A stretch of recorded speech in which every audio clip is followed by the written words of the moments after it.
Hello aspirant, welcome back again. Super El Nino हा topic सध्या न्यूजमध्ये आहे. 150 वर्षापूर्वी या सुपर अल निनोनं मोठा तांडव अ, केला होता आणि अशीच काहीशी परिस्थिती 2026-27 मध्ये असू शकते अशी भीती अभ्यासकांनी व्यक्त केलेली आहे. सुपर अल निनो नेमकं काय आहे? अल निनो आणि सुपर अल निनो ह्या दोन गोष्टी काय आहेत?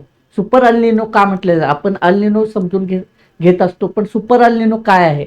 अशी का परिस्थिती निर्माण होते? त्याच्या काय भौगोलिक परिस्थितीमुळे निर्माण होते ते आपण आजच्या सेशनमध्ये समजून घेणार आहोत. त्याचे परिणाम काय आहेत, कशा पद्धतीने इम्पॅक्ट होतोय, शेतीपासून अर्थव्यवस्थेपर्यंत कशा पद्धतीनं, आणि जनजीवन कशा पद्धतीने विस्कळीत झालेलं आहे. आपण बघतोय काही दिवसांपासून किती टेम्परेचर आहे. जगातला 20 जे तापमान जास्त असणारे जे शहर आहेत त्याच्यामध्ये 19 शहर भारतातले आहेत. इतका मोठा परिणाम आपल्या भारतावर होतोय या तापमानवाढीचा, त्याचबरोबर या बदलत्या वातावरणाचा. त्या अनुषंगानं आपण हे लेक्चर घेतलेलं आहे. याच्यातून आपण समजून घेऊयात सुपर अल निनो काय आहे. ठीक आहे फ्रेंड्स, ही माझ्याबद्दलची माहिती आहे. मी निहाल कोरे, 2022 सालचा UPSC टॉपर आहे. मराठी माध्यमातून मी परीक्षा दिली होती. 2018 पासून मी अनेक विद्यार्थ्यांना स्पर्धा परीक्षेविषयी मार्गदर्शन करत आलेलो आहे. मी NLP कोच, माइंड कोच आणि लाईफ कोच म्हणून काम करतो आणि तसंच मेमरी ट्रेनर म्हणून सुद्धा मी काम करतो. ते माझं पॅशन आहे. त्याचे अनेक सेमिनार आणि वर्कशॉप मी घेत असतो. समजून घेऊयात अल निनो आणि काय. त्याच्या यापूर्वी 1877 आणि 1878 या वर्षामध्ये महादुष्काळ पडला होता. त्याच्यावर कसा आहे म्हणजे खूप जे आहे ते खूप मोठा दुष्काळ मानला जातो तो. आणि 150 वर्षानंतर आज पुन्हा तशी परिस्थिती उभी राहिलेली आहे. आपल्यासमोर ते संकट उभं राहिलेलं आहे. जागतिक हवामान बदल आणि UPSCच्या दृष्टिकोनातून एक आपण याचं विश्लेषण करणार आहोत. UNESCO यंत्रणा काय, ऐतिहासिक परिणाम काय आणि भौगोलिक संकल्पना काय आहेत, हे काय आहेत नेमकं ही प्रक्रिया, हे आपण समजून घ्यायचं आहे. ठीक आहे. मूळ संकल्पना काय आहे, अल निनो समजून घेऊया. त्याचं मेकॅनिझम कसं आहे ते बघूया.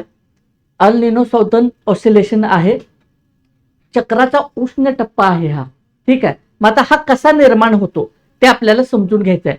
मॅप ह्याच्यामध्ये तुम्हाला दिसत असेल. ठीक आहे. पॅसिफिक ओशन मधली ही परिस्थिती अशी निर्माण होते आणि त्याचा परिणाम जो आहे तो आपल्या भारतावर मोठ्या प्रमाणात दिसून येतो.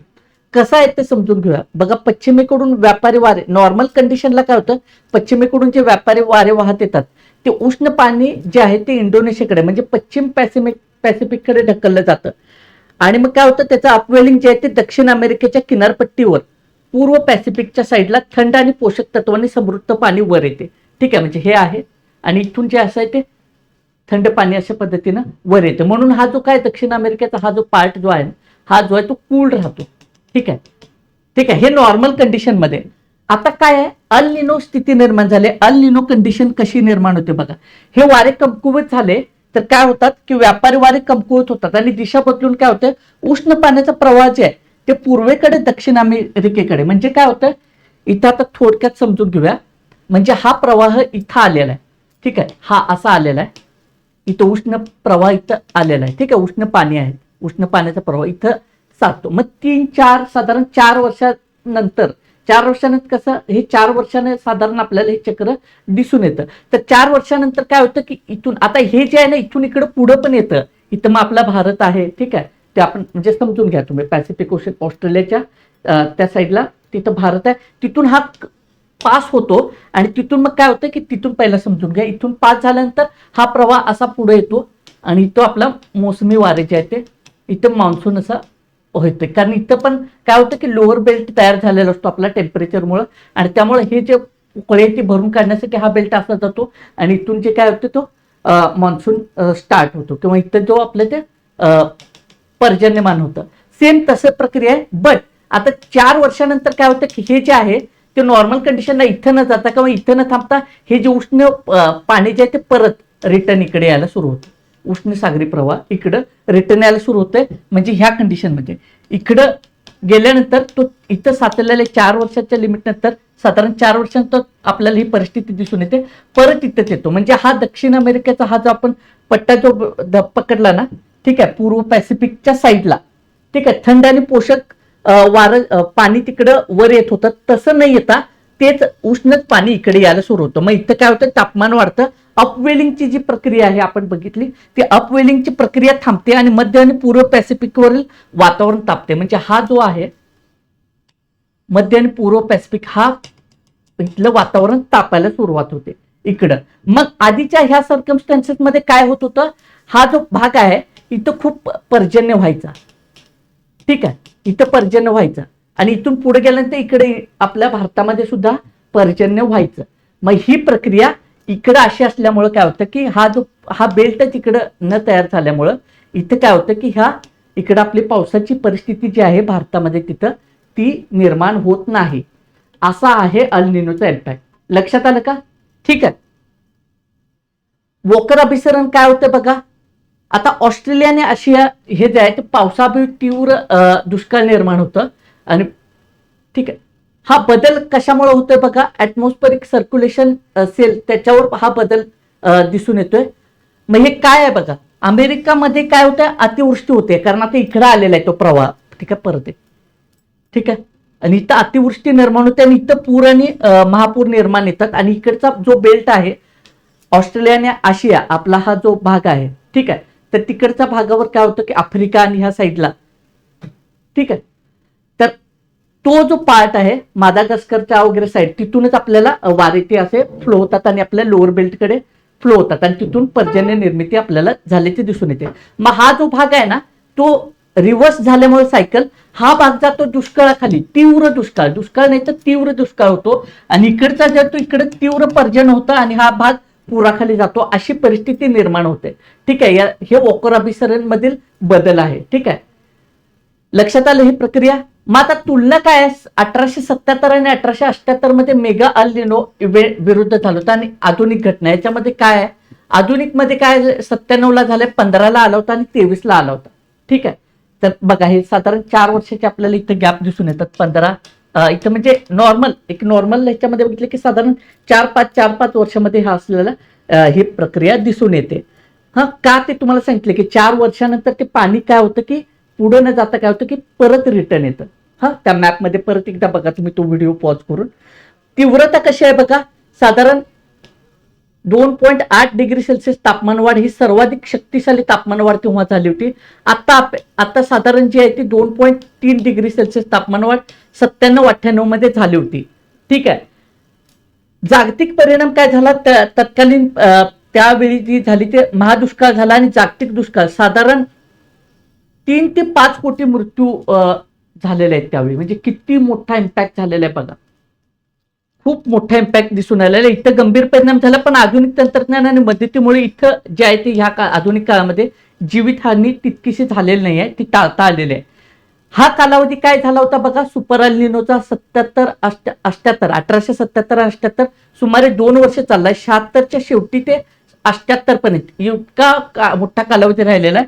इथं 9 ते 12 महिने म्हणजे हिवाळ्यात उच्चांक येतोय असा कालावधी इथं राहिलेला आहे आधुनिक ह्याच्यामध्ये. ठीक आहे, घटक काय, पॉझिटिव्ह इंडियन ओशन डायपोल, इथं आपल्याला ह्याचा तीव्र आपल्याला परिणाम दिसून येतो. इथं तीव्र संयोग दिसून येतोय. आणि हवामान बदलासोबत इथं आधुनिक काळामध्ये उष्णतेच्या लाटा वाढल्याचं दिसून येतात. ठीक आहे, हवामान बदलासोबत हे अशा पद्धतीने हे कंपॅरिझन आहे. मात्र आता जे 26-27 ला त्याचे परिणाम जास्त का दाखवलं, दुष्काळ तर आहे, ह्या म्हणजे अल निनो सायकल तर निर्माण होणारच आहे, पण त्याचबरोबर तापमान वाढ सुद्धा जवळजवळ 2.5 डिग्री सेल्सिअसनं होणार आहे. त्यामुळं अशी भीती व्यक्त केली जाते की याचे परिणाम जास्त होतील. ठीक आहे, लोकांना आता बघताय तुम्ही 10 दिवसामध्ये टेम्परेचर कशा पद्धतीने आपल्याला रेकमेंड सांगितलं की खूप टेम्परेचर वाढलेलं आहे आणि सूचना दिलेल्या आहेत. महाराष्ट्राचे इतर अनेक राज्यांमध्ये, दिल्लीमध्ये तर अशी सूचना काही शाळांना दिलेली आहे की 45 मिनिटाला दर मुलांना पाणी पिण्यासाठी वगैरे जे काय तो रिमाइंडर दिलेला आहे. म्हणजे हे अशा प्रिकॉशन्स आपल्याला घ्याव्या लागत आहेत, कारण खूप टेम्परेचर वाढ आपण सगळे अनुभवत आहोत आणि ह्या 10 दिवसामध्ये खूप त्रास होतोय आपल्याला. लक्षात येते हे काय आहे तर टेम्परेचर वाढ दाखवते. आत्ताच मध्ये 40 ते 45 डिग्री सेल्सिअस मध्ये काही ठिकाणी टेम्परेचर दाखवत आहे. तर याचा अर्थ काय की जवळजवळ 2 ते 2.5 डिग्री सेल्सिअस तापमान वाढ ही होते आणि हा अल निनोचा परिणामही होतोय. आणि या दोन्हीच्या संयोगामुळे काय होतं की ह्याचा परिणाम जो आहे, दुष्परिणाम म्हणून आपण, तो जास्त प्रमाणात होईल अशी भीती व्यक्त केली जात आहे. आता याच्यामध्ये आपल्याला काय, अल निनोचे परिणाम हे स्थानिक आहेत तर नाही, बिलकुल नाही, जागतिक स्तरावर याचे परिणाम होतात. त्याचं काय आहे, जेट स्ट्रीमची दिशा बदलल्यामुळे काय होतं, अटलांटिक परिसरामध्ये चक्रीवादळे कमी होतात. पण पेरू आणि इक्वेडॉरमध्ये काय होतं,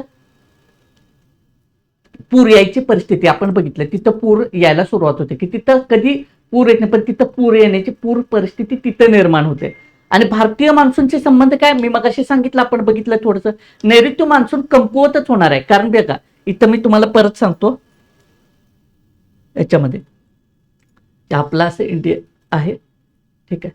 तर इथून असं मादागास्करच्या इथून असं आपल्या इकडं नैऋत्य मोसम वारे जातात, ठीक आहे, ऑस्ट्रेलिया, आणि इथून तो असा प्रवाह येतो, ठीक आहे. इकडे जरी असलं तर ते रिव्हर्स आपल्याला समजून घ्या, आणि इथून तो असा इकडे येतो प्रवाह. आता इथं काय झालेलं आहे, तो ऑस्ट्रेलिया स्थित इथून जो आहे तो प्रवाह काय होणार आहे, इथूनच रिटर्न जायला सुरुवात होणार आहे, उष्ण पाण्याचा प्रवाह. त्यामुळे काय होणार आहे, तो पुढे न आल्यामुळं इथं जो आहे बेल्ट तयार होतो तो तयार होत नाहीये.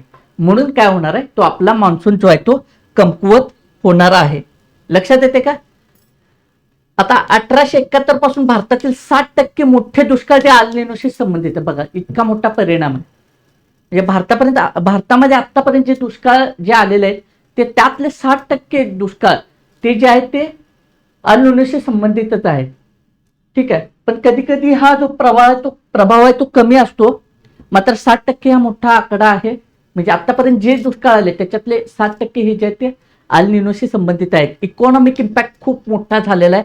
बघा राजस्थान आणि ह्या सगळ्या ठिकाणी जे आहे ना, तर पर्यटन पूर्णपणे विस्कळीत झालेलं आहे. तुम्ही इंटरनेटवर फोटोज वगैरे बघत असाल, व्हिडिओज वगैरे येत आहेत, रील्स वगैरे बघा, पूर्णपणे पर्यटन विस्कळीत झालेलं आहे. लोक बाहेरच पडत नाही आहेत. रेग्युलर बाकीच्या सुद्धा बाजारांमध्ये वगैरे लोकांची संख्या जी आहे ती कमी दिसून आलेली आहे. पीक निर्मिती आता येत्या काळामध्ये पाऊसच नसल्यामुळं उत्पादकता मोठ्या प्रमाणात, उत्पन्न जे आहे शेतीचं ते खूप प्रमाणात कमी होण्याची शक्यता आहे. आणि ऑब्व्हियसली पीक कमी झाली तर परत त्याचा इम्पॅक्ट काय होणार आहे, आर्थिक इम्पॅक्ट होणार आहे. कृषी क्षेत्रावर आहेच खूप इम्पॅक्ट आहे. लार्जली कृषी सेक्टर जे आहे ते जे ॲग्रिकल्चर सेक्टर इम्पॅक्टेड होणार आहे. पण त्याचबरोबर बाकीचं वीज निर्मिती, पाणी नाही आहे, हायड्रो पॉवर जनरेशन, ते जलविद्युत प्रकल्प आहेत, तिथं हा फटका आपल्याला दिसून येतो. लक्षात येते. आणि जागतिक कमोडिटी किमतीवर, उदाहरणार्थ इंडोनेशियाचं पाम ऑइल आहे ते, आणि चिलीचे तांबे, इथं ह्या गोष्टींवर गंभीर परिणाम, म्हणजे हे स्पेसिफाईड सांगितलेलं आहे, ठीक आहे, इंटरनॅशनल पर्स्पेक्टिव्हमध्ये. बट आपलं लार्जली आता भारतामध्ये आत्ता सध्या जरी बघितलं तर बऱ्याचदा काय होतं की एप्रिलमध्ये वगैरे आपण बऱ्याचदा व्हॅकेशनला वगैरे लोक जात असतात बीचवर वगैरे, पण ते पूर्णपणे ठप्प झालेलं पर्यटन आपल्याला दिसून येतं, ठीक आहे. म्हणजे किती लार्ज इम्पॅक्ट. त्यामुळे लोकल मार्केट वगैरे तिथले जे आहेत ते स्थानिक मार्केट जे टुरिझमवर डिपेंड आहे, ठीक आहे, तर ते पूर्णपणे कोलॅप्स झाल्याचं आपल्याला दिसून येतं. शेतीवर तर ह्याचे परिणाम बऱ्याच आता बरीच पिकं जी आहेत काही ठिकाणी ते करपले, उन्हाच्या अति तडाख्यामुळे काही ठिकाणी द्राक्षांचं वगैरे खूप नुकसान झालेलं आहे, ठीक आहे. अनेक ठिकाणी द्राक्षांच्या ठिकाणी शुगर रिव्हर्स झाल्याचं आपल्याला दिसून येतं. पाण्याचं कमी आहे. कोथिंबिरीचे वगैरे बरेच छोटे छोटे जे शेतकरी आहेत तर त्यांना ह्याचा खूप मोठा इम्पॅक्ट झाल्याचं आपल्याला दिसून येतं. ठीक आहे. झाला आर्थिक प्रभाव. ऐतिहासिक वॉर्निंग काय याच्यामध्ये बघा, 1877ची घटना अन्न सुरक्षेसाठी सर्वात वाईट परिस्थिती होती आणि ग्लोबल वॉर्मिंगमुळे अशा तीव्र घटना भविष्यात वाढण्याची शक्यता आहे. आणि हा अलार्मिंग सिच्युएशन आहे आपल्यासाठी, हा एक धोक्याची म्हणजे सूचना आहे. याच्यासाठी आपल्याला जे काय प्रिकॉशन किंवा त्याच्यासाठी काय एक आपल्याला जे काही सिस्टम जे आपण म्हणतो की याच्यासाठी कॉम्बॅटिंग सिस्टम आपल्याला डेव्हलप करावी लागणार आहे, ठीक आहे. वातावरणीय गतिशीलता आणि वॉकर अभिसरण उलटलंय. आता रेग्युलर वॉकर अभिसरण आहे, आता ते कसं रिव्हर्स झालं आपण बघितलं. लक्षात येते का? ते रिव्हर्सला आता त्याचा इंडोनेशिया आणि ऑस्ट्रेलियावर वातावरणीय दाब वाढला आणि पूर्व पॅसिफिकवर दाब कमी झाला. इथं हायर बेल्ट तयार झाला आणि इथं लोअर बेल्ट तयार झाला. म्हणजे इकडं ते व्हायला लागलं, इथं झुकाव झालेला आहे, ठीक आहे. सामान्य परिस्थिती काय असते आपण बघितलेलं आहे. पूर्व पॅसिफिकवर पेरू तिथे जास्त दाब असतो, आणि पश्चिम पॅसिफिक इंडोनेशिया आणि ऑस्ट्रेलिया इथं जो आहे तो कमी दाब असतो. मात्र आता इथं काय झालेलं आहे, परिस्थिती बदललेली आहे, रिव्हर्स झालेलं आहे. दाबातील तफावत काय आहे बघा, सीसॉ प्रभावाला सदन ऑसिलेशन असं म्हणतात. लक्षात येते, हा जो तफावत निर्माण झाला 1877 मधील बदल काय झालेला आहे बघा, वॉर्म पूल रिव्हर्सल परिस्थिती झालेली आहे. उष्ण पाण्याचा साठा इंडोनेशियाकडून मध्य आणि दक्षिण अमेरिकेच्या किनारपट्टीकडे सरकता, इकडे सरकता. लक्षात येते का, म्हणजे मी मगाशी तुम्हाला हे मॅपवर सांगितलेलं आहे. लक्षात येते का, ओशन बॉडीमध्ये हे समजून सांगितलेलं आहे तुम्हाला. लक्षात, रिव्हर्स येतो तो, म्हणजे इंडोनेशिया आणि ऑस्ट्रेलिया त्या पार्टमधून जो आहे तो तिकडून पुढेही जात असतो तो उष्ण प्रवाह. बट तो काय होतो की 4-5 वर्षांनी ते काय होतो, साठा निर्माण होतो, आणि तो पाण्याचा साठा काय होतो की पुढे न जाता किंवा तिथून ते तिथं पर्जन्य न होता तो रिव्हर्स इकडे येतो परत. ठीक आहे, तो रिव्हर्स आल्यामुळे काय होतं की त्याचं जे काय आहे अमेरिकेच्या किनारपट्टीकडे तो परत येतो, आणि त्याच्यामुळे काय होतं की अशी परिस्थिती निर्माण होते. तिकडे ऑस्ट्रेलिया आणि ह्या साईडला काय होते, दुष्काळजन्य परिस्थिती निर्माण होते, आणि इकडे अमेरिका आणि ह्या सगळं इकडे जे आहे तो पूर्व पॅसिफिक आहे त्या भागाकडे जे आहे ते पूर परिस्थिती निर्माण होते. अशी रिव्हर्स परिस्थिती आपल्याला बघायला मिळते. ठीक आहे, आता याच्यामध्ये थर्मोक्लाइन आणि अपवेलिंग, आता ह्याचा समुद्र जीवावर आणि समुद्राच्या ह्याच्यावर परिसंस्थेवर खूप मोठा परिणाम दिसून येतो. थर्मोक्लाइन जे आहे ते डाऊनफॉल होतं. हंबोल्ट प्रवाह इथं उदाहरण आहे बघा. ठीक आहे, थर्मोक्लाइन खाली जातो, आणि तो खाली गेल्यामुळे काय होतं, आता 1877 मध्ये काय झालं होतं, पृष्ठभागावरील जे उष्ण पाण्याचा थर जाड झाला, त्यामुळे थर्मोक्लाइन खोलवर ढकलले गेले. आता खोलवर ढकलले गेल्यामुळे काय झालं की समुद्री जीवांना, सागरी जीव, वनस्पती, प्राणी असतील तर त्यांच्या त्या इकोसिस्टमला जे काय ते इकोसिस्टम तिथली डिस्टर्ब झाली होती, आणि तशीच काहीशी परिस्थिती निर्माण होती की काय अशी आता भीती आहे. ठीक आहे, अपवेलिंग थांबणं म्हणजे आता या खोल थर्मोक्लाइनमुळे काय होते की पोषक तत्वांनी समृद्ध असणारा थंड प्रवाह जो आहे तो पृष्ठभागावरच येणार नाही. म्हणजे तो पृष्ठभागावर थंड प्रवाह यायचा ना, आणि तो पोषक असायचा तिथल्या परिसंस्थेसाठी आणि तिथल्या समुद्री व्यवस्थेसाठी, तो वरच येणार नाही. त्याच्यामुळे काय होते, तिथं स्थानिक सागरी परिसंस्था उद्ध्वस्त झाली आणि हवामान कोरड्यावरून अतिवृष्टीत बदलले. असा परिणाम तो झाला होता. ठीक आहे, आता याच्यामध्ये आपल्याला हे समजून घ्यायचं की स्थानिक तफावत आणि 1877 विरुद्ध आधुनिक घटना काय आहे बघा. भौगोलिकदृष्ट्या वेगळे होते, म्हणजे आधुनिक घटना जी आहे साधारण म्हणजे आपण 97-15 आणि 1877च्या घटना भौगोलिकदृष्ट्या वेगळी होते. 1877चा खूप मोठा म्हणजे उच्चांक गाठला होता वेस्टर्न डिस्प्लेसमेंटचा. ठीक आहे, आणि आधुनिक अल निनोचा जो उच्चांक आहे तो 97-98 मध्ये आपल्याला दिसून येतो. आता वेस्टबर्ड डिस्प्लेसमेंट जे आहे ते आधुनिक एल निनो मध्ये तापमानाचा उच्चांक आणि दक्षिण अमेरिकेच्या किनाऱ्याजवळ असतो. मात्र 77 मध्ये काय झालं होतं, समुद्र पृष्ठभागाच्या तापमानाचा उच्चांक मध्य विषुवतीय पॅसिफिक भागात सरकला होता. ठीक आहे, जनरली जे आहे ते दक्षिण अमेरिकेकडे असतो, मात्र 1877 ला काय झालं होतं की मध्य विषुवतीय पॅसिफिक भागामध्ये तो सरकला होता. हा फरक त्याच्यामध्ये आपल्याला समजून घ्यायचा की पश्चिमेकडे त्याचं विस्थापन आहे.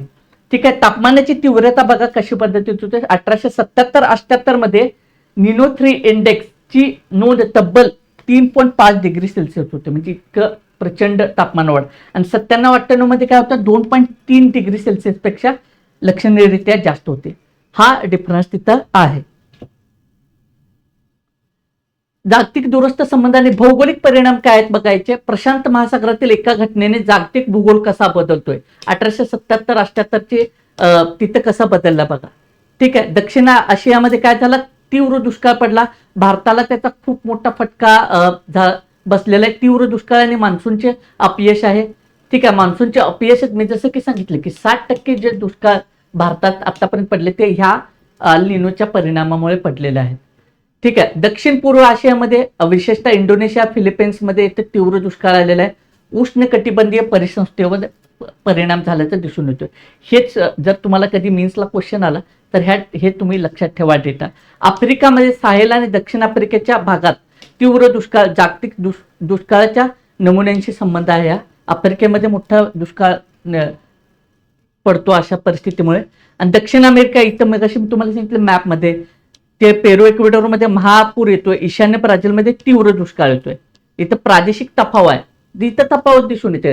म्हणजे ब्राझीलमध्ये दुष्काळ पडतो आणि पेरू इक्वेडॉरमध्ये महापूर निर्माण होतो. ईशान्य ब्राझीलमध्ये दुष्काळ पडतो आणि पेरू इक्वेडॉरमध्ये महापूर निर्माण होते. अशी तिथं काय होते की तिथं प्रादेशिक तफावत आपल्याला दिसून येते. उत्तर अमेरिकेमध्ये काय कॅलिफोर्निया आणि दक्षिण अमेरिकेत असामान्य ओला हिवाळा होतो.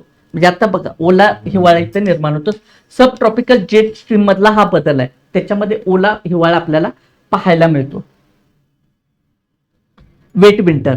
ठीक आहे. आता तीव्र अल निनो प्लस तीव्र पॉझिटिव्ह आयओडी याच्यामुळे काय दुहेरी फटका बसतोय आणि त्याच्यामुळे एकत्रित परिणाम काय होतोय बघा. भारतात काय होतंय, मान्सून अपयशी होते. हे खूप मोठं रिझन आहे. इंडियन मान्सून खूप इम्पॉर्टंट आहे आपल्यासाठी आणि ते मान्सूनच अपयश इथं दिसून येते ह्याच्यामुळं. त्यामुळे लाखो लोकांचा बळी घेणारा महादुष्काळ निर्माण झाला होता. ठीक आहे. आता ही घटना जरी भौतिक भूगोल असली तरी ती मानवी आणि आर्थिक भूगोलावर खूप मोठा परिणाम करणारी आहे.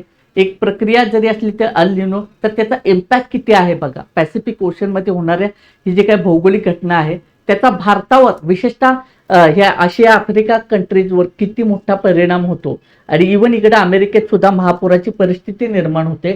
तर ही भौगोलिक घटनाच आहेत, पण मानवी आणि आर्थिक भूगोलावर कशा पद्धतीनं इम्पॅक्ट होतो, म्हणजे आपण असे म्हणतो की दुष्परिणाम कशा पद्धतीचा होतो. आणि भारतात तर खूपच मोठा परिणाम होतो की मान्सूनच इथं फेल जातो. मग ह्याच्यामध्ये खूप मोठा इम्पॅक्ट आपल्याला दिसून येतो, शेतीपासून ते अर्थव्यवस्था टुरिझम सेक्टरपर्यंत. ठीक आहे. ते रोजचं जनजीवन पण विस्कळीत होणं, ह्या सगळ्या गोष्टीवर तिथं आपल्याला परिणाम झाल्याचं दिसून येतं. निष्कर्ष काय, 1877चा आपल्याला धडा काय घ्यायचा आहे. महासागर वातावरण संलग्नता आपल्याला केवळ हवामान नाही तर मानवी इतिहासही घडवतं. आपण बघितलं 1877ला किती लोक त्याच्यामध्ये लोकांचा बळी गेला. ह्याच्यातून धडा घ्यायचा, मग इतिहास घडवतोय आपल्याला. तर महासागर वातावरण आणि मानव ह्याच्यामध्ये आपल्याला कशा पद्धतीनं हे करायचं आहे ते बघावं लागेल. कशी यंत्रणा आपल्याला निर्माण करायची आहे. आता ह्या नैसर्गिक घटना जरी असल्या तरी आपल्याला कशा पद्धतीने त्या टॅकल करता येतात किंवा काय, जसं की आता पाण्याचं नियोजन आपण कशा पद्धतीने, महादुष्काळ पडेल किंवा ही आता भीती वर्तवली जाते, तर आपण विजेचा वापर कशा पद्धतीने करू शकतो किंवा ह्या सगळ्या गोष्टी. आता बघा की बऱ्याच गोष्टींवर परिणाम होत असल्याचं दिसून येते की वर्क एफिशियन्सी कमी झाल्याचं दिसून येते. बऱ्याच ठिकाणी लोड शेडिंग आपल्याला दिसून येतं. हे का, तर हे गेल्या 10 दिवसामध्ये किती हायर टेम्परेचर आहे बघा. लक्षात येते का. टुरिझम सेक्टर तर मी मगाशी सांगितलं पूर्णपणे कोलमडला आहे. तर अशा पद्धतीने मग आपण काय करू शकतो की अशी परिस्थिती निर्माण होते तर आपण त्याला कसं त्याचं नियोजन बांधू शकतो. जसे की पाण्याचं नियोजन असेल. ठीक आहे. ह्या सगळं विजेचं नियोजन असेल, विजेच्या वापरावर आपण कशा पद्धतीनं योग्य पद्धतीने करू शकतो, त्याचं नियोजन कशा पद्धतीनं लावू शकतो. तर ह्या सगळ्या गोष्टी आपल्याला कराव्या लागणार आहेत. ऐतिहासिक मापदंड काय आहेत बघा. 1877-78ला अल निनो भविष्यातील हवामान मॉडेल्स धोरणकर्त्यासाठी एक महत्वाचा बेंचमार्क ठरतोय. आता बघितलं की हा बेंचमार्क आहे आपल्यासाठी, त्याच्यातून आपण धडा काय घेणार आहे, ती जी घटना घडलेली आहे त्याच्यातून आपण काय शिकणार आहोत, पुढचा मार्ग आपला कसा असणार आहे. आणि सगळ्यात मोठं चॅलेंज आहे, आपण अन्न सुरक्षेचं चॅलेंज आहे, ते कशा पद्धतीने आपण हँडल करणार आहोत. हवामान बदल आणि अल निनो सारख्या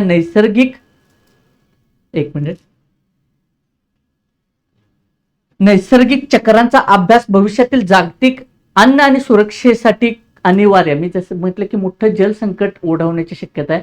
शिवाय शेतीचं उत्पादन घटण्याची शक्यता आहे. त्यामुळं अन्न सुरक्षेचा प्रश्न निर्माण होतो. मग आता अन्न सुरक्षा आणि जलसुरक्षा खूप महत्वाची आहे.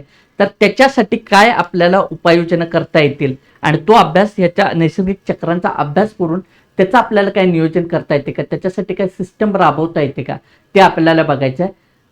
हे लेक्चर एवढ्यासाठी फक्त UPSC पर्स्पेक्टिव्हनच नाही तर एक मोठा अलार्मिंग सिस्टम आहे, अलार्मिंग सिच्युएशन निर्माण झालेली आहे. ते असा धोका निर्माण होत असतो की काही भौगोलिक घटना आहेत आणि त्याचा परिणाम जो दूरगामी होत असतो त्याला आपण कशा पद्धतीने सज्ज होणार आहोत. आपल्या रोजच्या वर्तनातून ह्या सगळ्या छोट्या छोट्या गोष्टींतून आपण कशा पद्धतीने ह्याला कॉम्बॅट करणार आहोत, हा खरा प्रश्न आहे. ठीक आहे. तर आय होप टेक्निकॅलिटीज सुद्धा तुम्हाला कळाल्या असतील. तर सुरुवातीची जी स्लाईड आहे त्याच्यामध्ये तुम्हाला त्या सगळ्या गोष्टी सांगितलेल्या आहेत.